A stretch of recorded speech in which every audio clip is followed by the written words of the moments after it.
All right, Slingshot July 31st, 2023. It has been a while since we reported in. I think we'll be a little less frantic in this slingshot because we've had time to integrate some really great experiences and new downloads and ways of being. And that's what we're going to share with you today.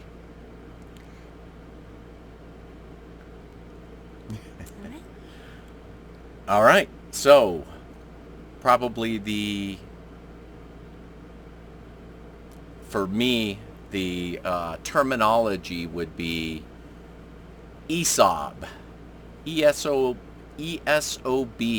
elevated state of being. And it basically created this idea of these 5 steps, and I made a little video of this, the 5 steps from basically paradigm A to paradigm B. And what came from that was looking through my experiences of just thinking at the time in my life when I thought that my thoughts were reality. And so I would consider that wild mind time. That's when I remember trying to meditate in the beginning, and it was like I didn't even understand what was going on. I felt so frustrated with it, but I learned that I had a wild mind, and then I needed to calm that mind down, and started to become aware of my thoughts, that I could actually follow my thoughts and observe my thoughts. And when I used to have a classroom full of kids, at any time I asked them this question: can you observe your thoughts? And most people don't even know that they can observe their thoughts. So that was step number 2, was calming your mind and having a calm mind. Number 3 is when you realize that the structure of the world has been made up from wild minds, that we have somehow decided as humans that meditation is, or even just working on your mind, is a lifestyle choice, when it is a necessity for humans just as much as oxygen and food. It should just be, everybody should be working on their mind. And if it was, I mean, if you look at it through the eyes of the Matrix, everybody gets their choice, everybody gets to do whatever they want, and it's freedom of, what you want to think about, what you want to produce. Well, that's fine. But what I would say to that is just don't complain. Don't complain about paradigm A if you want to base our reality based on paradigm A. So that argument kind of becomes moot. So you realize that the world, and I know lots of young people, my daughter is one of them, that is starting to find out that the collective agreements that we have made in this time period are illusions. And that's why a lot of people, teen suicides are going way up, because people don't feel like they fit in this world because they don't fit the blueprint that was set out in front of them. So that's step 3. You realize that, and when you come to that, there's a nihilism that comes to that. Well, if the illusion isn't real, then how do I create meaning? And that's what I've been working on for 3.5 years is, I don't know, like there's not a lot of people that are talking about these things. And, and I can find certain people and channels and philosophers and stuff that had a good understanding of this, but it was before their time. This is a new time, and this is all groundbreaking. How do you create meaning? And that's what a lot of people are going through, is once they realize that this egoic structure and these collective agreements is just an illusion and it's meaningless, then it's like, well, what do I do from there? And that's step number 4, is you just realize, like, shit, like I made meaning out of the illusion in the Matrix. And now I figured out that that's all just bullshit. It's all just a made up structure the way things should be, um, and all of that is just it's ridiculous. And you also figure out that it just ends. Like all of these stories, pick any story that is just like this horrific thing that you just think is the worst thing in the world. Well, in some point in time, that story just plays itself out. There's going to be a hero, a villain, and it's basically playing cops and robbers in your head. And so the fifth stage is like, what do you do? How do you create meaning? Well, you create meaning by experiencing the world. That's it. Like literally coming here and understanding that you're having a physical experience as a spirit, and it's just to experience that. So that's ESOB. That's elevated state of being. And so Chelsea and I we've had a weird relationship when it comes to standard relationships. From the beginning, she just got in her car, drove to my place in Colorado without any idea that we were going to be hanging out together. But she was coming out to help me work on a rental property and help me prepare for my life on the road, because that's where I knew I was going. And then we just ended up on the road together, and we've been on the road together for a year now.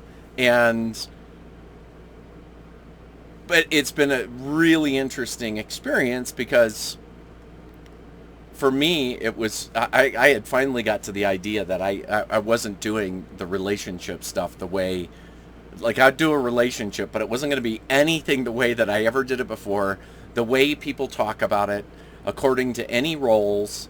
And so we had these rough agreements, and we seemed to get along with them. But then these little what we call kerfluffles would come up, and there would be expectations on either one of our parts. And those were just little parts of old programming peeking out saying, hello, I need a little attention right here. Right, and it was just bringing things to attention. And that's what happened just recently, is we had a couple of kerfluffles in a row. And basically my point of view was, I know my foundation. I'm going to be happy. And so when you're doing the mind work around what you think I'm up to or what I'm doing, you can just put it through that. Whatever he's doing is, or she could make that choice. This was my thought back then. And was, I'm just going to be happy. And I'm going to base it on being truthful. I'm not going to base it upon any kind of relationship roles that has been out there. Fiance, girlfriend, friends with benefits, whatever it is. I don't want anything to do with it. That's the only thing I knew what I didn't want was to go back into those playing a role. I didn't want to be a good boyfriend. I don't want to be a good fiance. I don't want to be a good husband. I want to be a good human. I just want to be considered a human. And so that was kind of the foundation of it. And then from that foundation just arose all of these, all of this amazing knowingness for both of us. And just, what has it been, a week now? We've been planning to do this slingshot, but that never worked. And so it's been a week, and Chelsea's talking about how life is different for her. She's not in patterns that she used to have, and she's trying to find the significance of it. Talk about your journaling. Yeah, an avid journaler for, well, probably a couple of decades now. And after having really the realization and revelation of lack of foundation point, this is what we're referring to as the point of relativity. And having a lack of that, not even understanding that I was grabbing from so many different ideas, philosophies, theologies, mythology. I was grabbing from all these different places for to find a point of relativity. And so realizing that that's what I was doing. Um, it was like another veil being lifted from my eyes, seeing that my point of relativity waffled, wavered, changed. It went all over the place, and then having it more of a this is how I am how I choose. I decide that I'm going to use this energy vibration to experience life from now on. And so it's from that elevated state of being that I have the disc through which I'm seeing the world and experiencing the world. And I, of course, want that disc to continue to expand and become even wider and more perspectives. But I know now from the point in which I'm standing on. And I think that the lack of having that point, it was like things were, I was the one constantly changing the ground from underneath which I stood. That's the best way for me to give an example of why this feels so wonky and wobbly as we're trying to search for being the truest version of ourselves. Is we have to understand what's underneath our feet. What are we basing the foundation on which we stand? That's fantastic. Yeah, that's perfect. The foundation, and that's what we really discovered, was that these roles that we choose in this reality to sign up for, it's, we were saying that we weren't putting a label on our relationship, but then things came up and it was like, well, you should be doing this, and you should be doing this, and you should be doing this. And then you have to ask yourself, relative to what? If we don't have these roles, if we don't developing these roles, we had to pause there for a second. So even though we fundamentally didn't have a determination of what our relationship was about, things came up inside of it, that questions about how we should be acting with each other, those kind of things. And then the question became, relative to what? Relative to what? Relative to what? Mm-hmm. And so just through these amazing anecdotes, these little stories that happened for both of us when emotions kind of drifted upward, we found ourselves playing with this idea of, like, what is the foundation? What is the foundation here? And where do we go next? Like, what do we do next? And we both found that the foundation was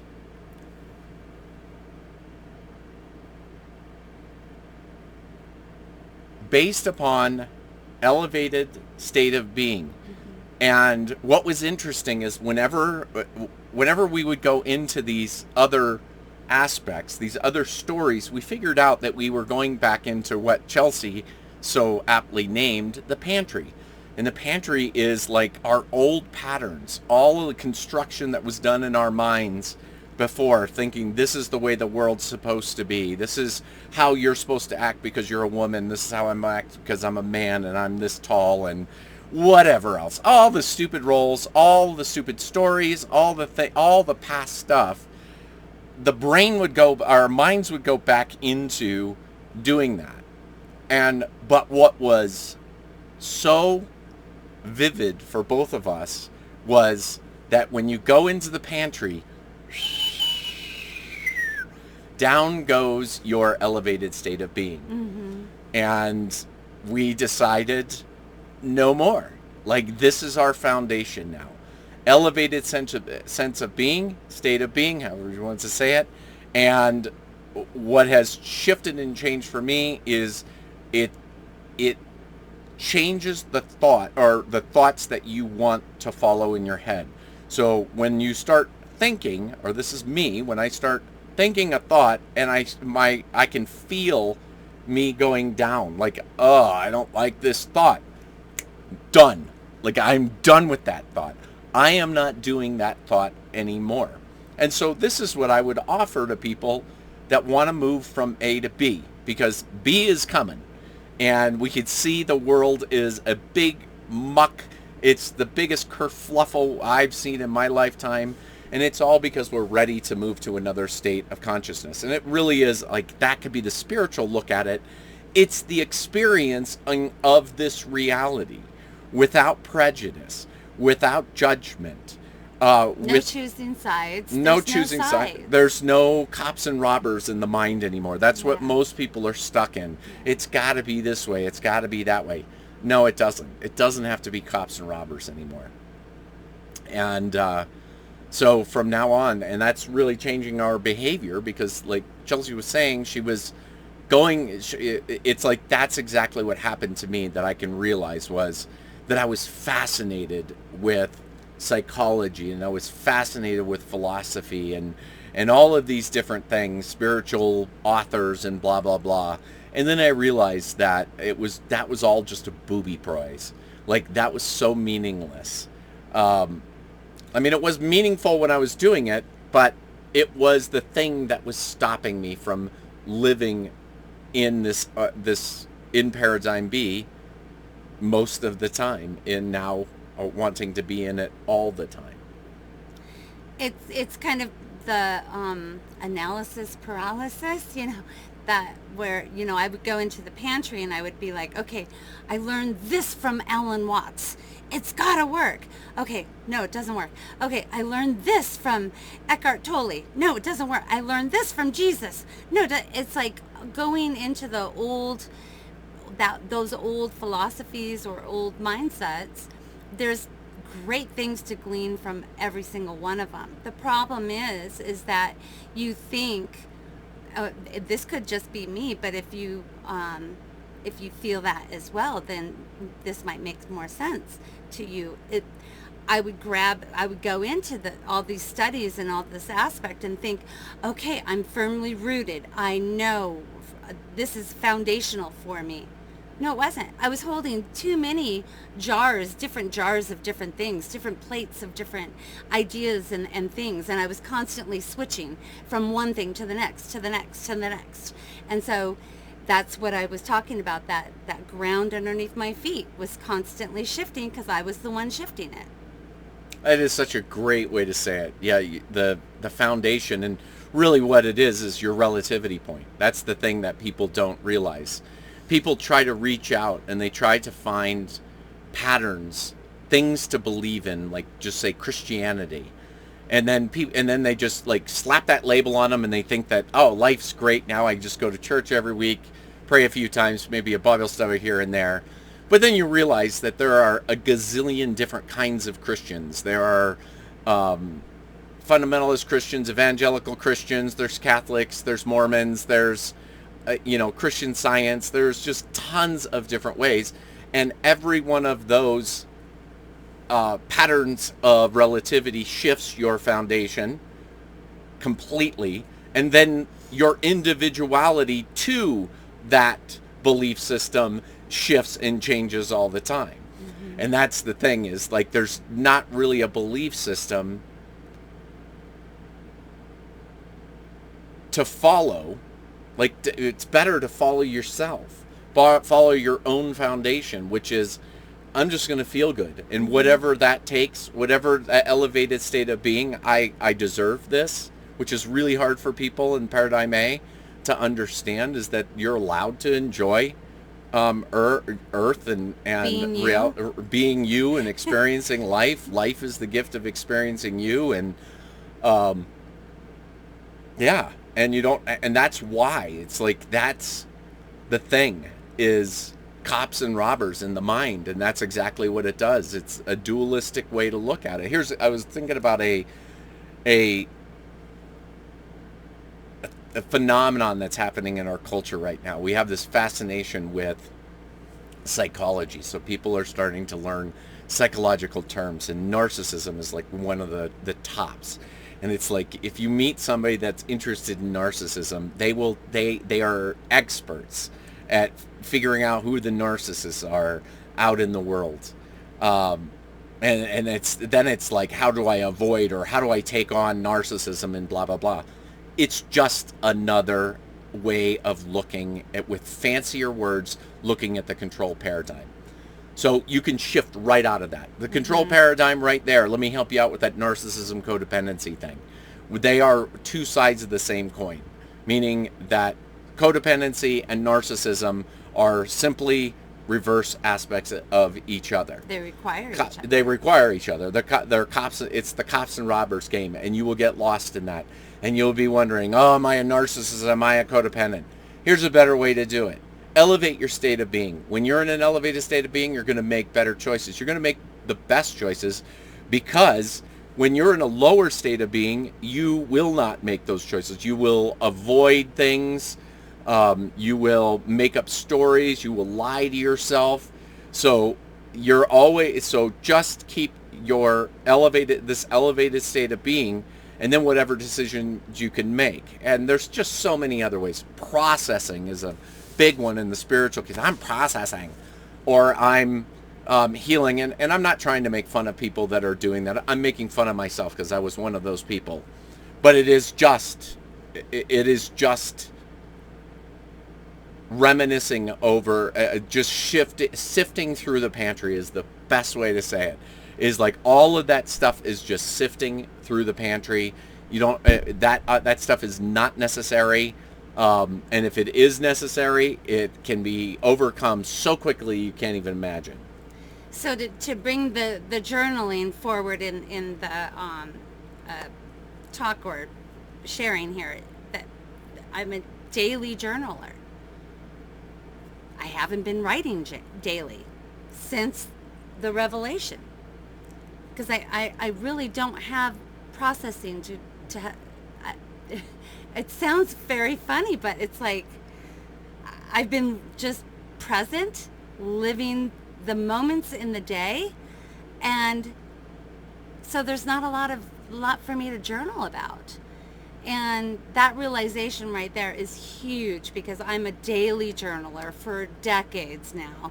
And over the last week, I think I put maybe one entry, very short one, in my journal about how the mural I'm working on is going. That's about it.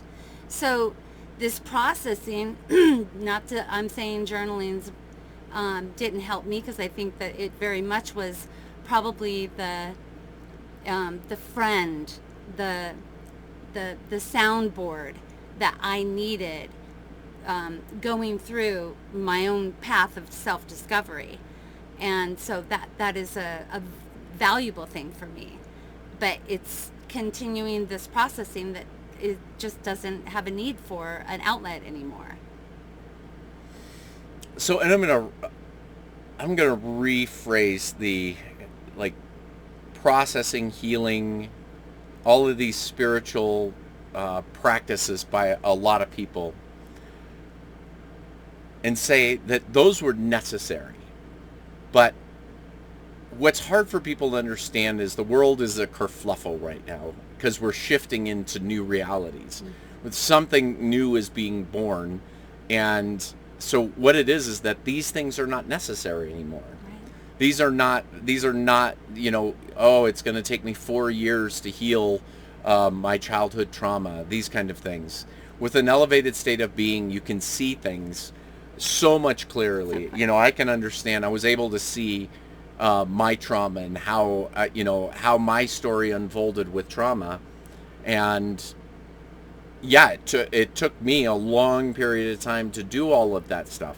That doesn't have to happen anymore.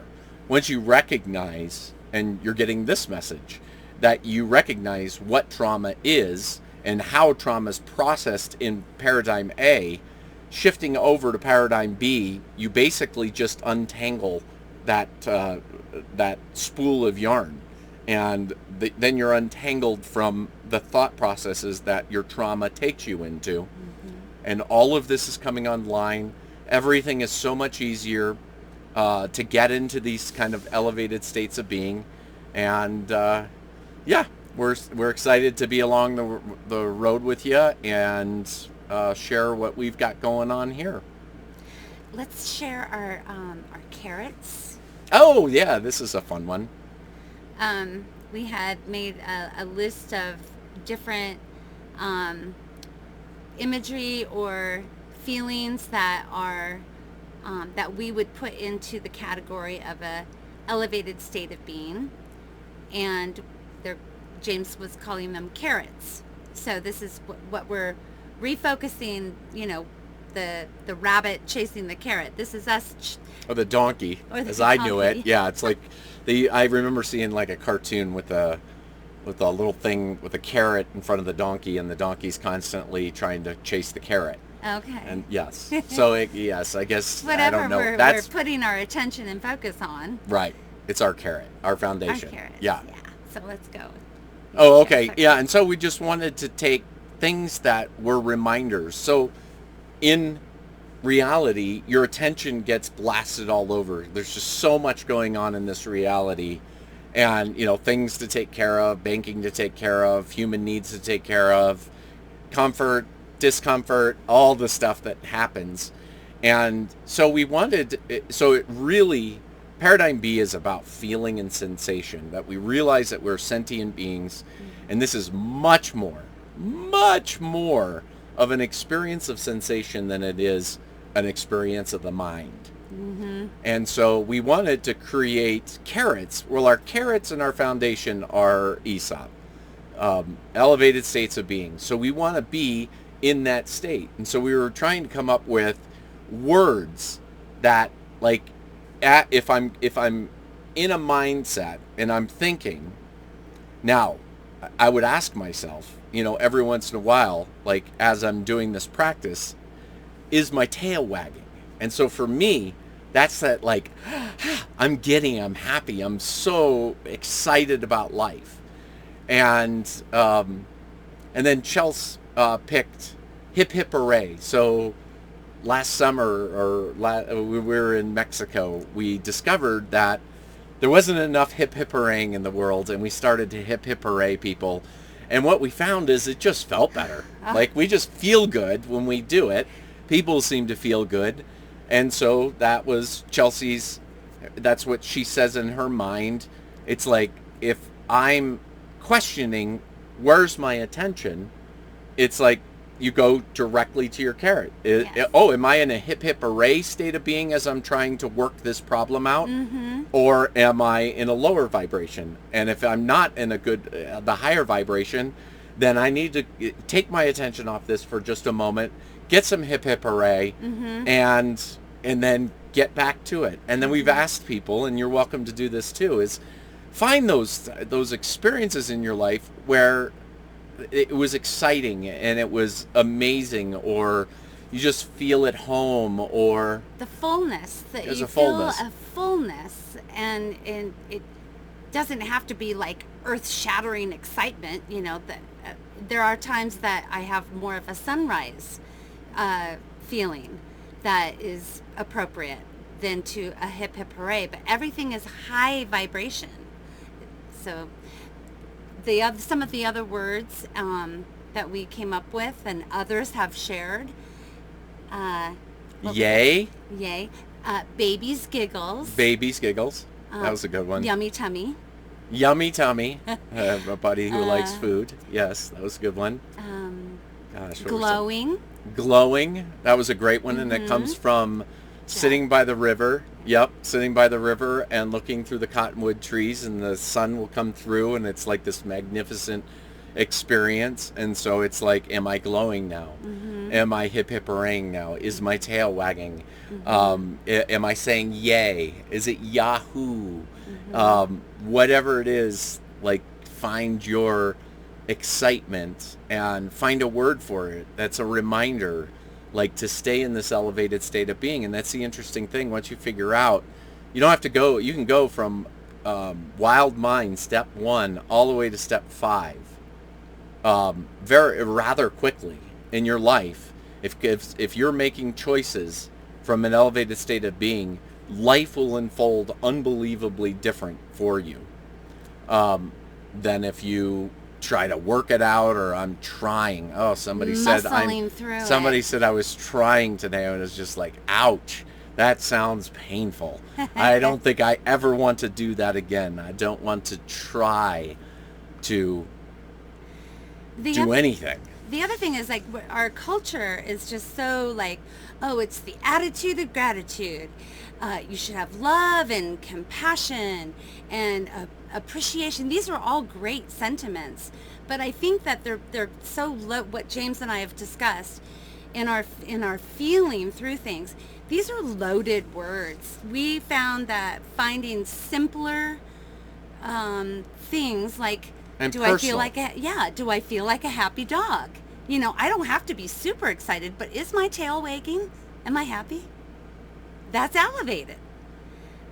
When we go into like the gratitude is the attitude, a lot of people are like, oh, I don't know where gratitude is right now because they're overwhelmed.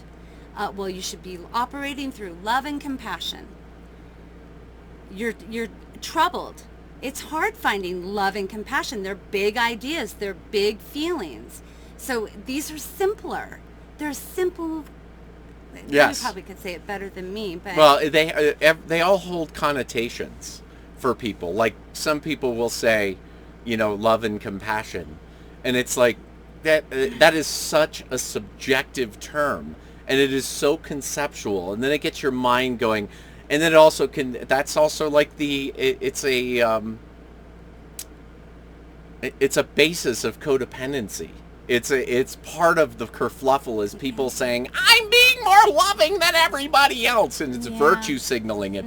It's filled with connotations, and it's so what we're offering is getting away from things that already have meaning, establish meaning within yourself, find things. That's why we ask people, how can you associate words with how the sensations that you have in your world? So we're not assigning people these kind of things. Right. And I found that I will jump over to Chelsea's word and go, oh, hip hip hooray, I know that one, and that feels good too. Tail wagging works for me sometimes. And it's like whatever's appropriate for you. But it's, yes, if we're all trying to, that's what's happening in Paradigm A is people are trying to define words.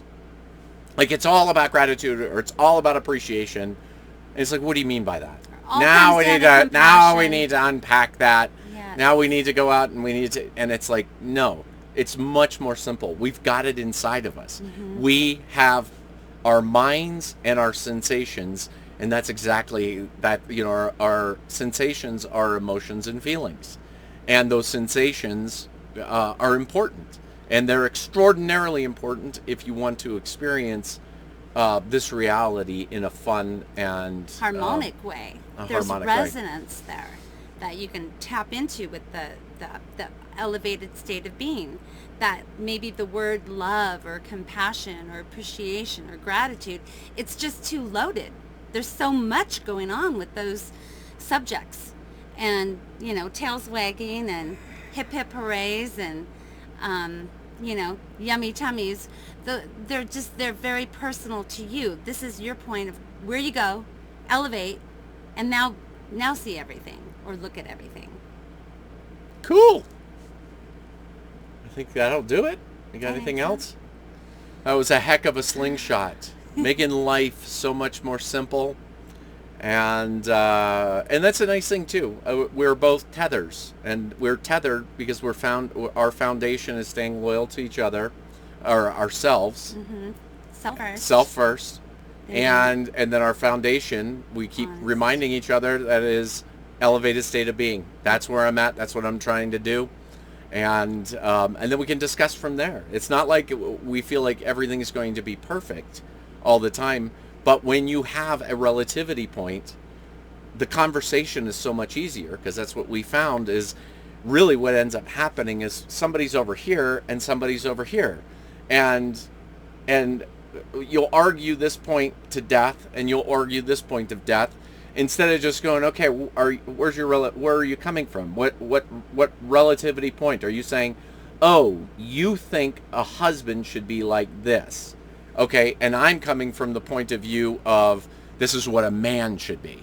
Like I'm just making examples. This isn't how I would operate in my mind, but I'm just saying that's how things work in in Paradigm A that confuses everything, because the relativity point is shifting. It shifts within each other individually, and then it shifts when two people get together. The relativity point is all over the place. Mm-hmm. Find a foundation, find your foundation, then we can tether now. We can tether to you that are watching this. We can tether because this is our foundation. If you want to, whatever you think, you can always look through our point of view, and our point of view is elevated state of being. And if you have a problem with that, or if you have questions about that, we're happy to answer those kind of questions, because that's fun kind of stuff. And it's also, we can take this into the rest of the world. It's like, that's what we can say. Hey, I'm just trying to keep my elevated state of being. That's where I'm coming from. Mm-hmm. I'm not, why are you looking at me? Because I'm trying to get my elevated state of being. Well, why are you looking at me then? I don't know. But I know that I want my elevated state of being. Why are you looking at me? It's like, okay, I don't know. They probably just need a hip hip hooray. They just need a hip hip hooray. Yeah, and it's like, but you can always just share with people, whatever their attitude is or whatever. It's like, I know where I'm coming from. My foundation is I want an elevated state of being. I know when I'm in an elevated state of being, I'm going to probably feel better for you. I can help you in any way. I'll be clear-minded, blah, blah, blah. So, all right. All right. I think that's good. See you guys next time. Bye.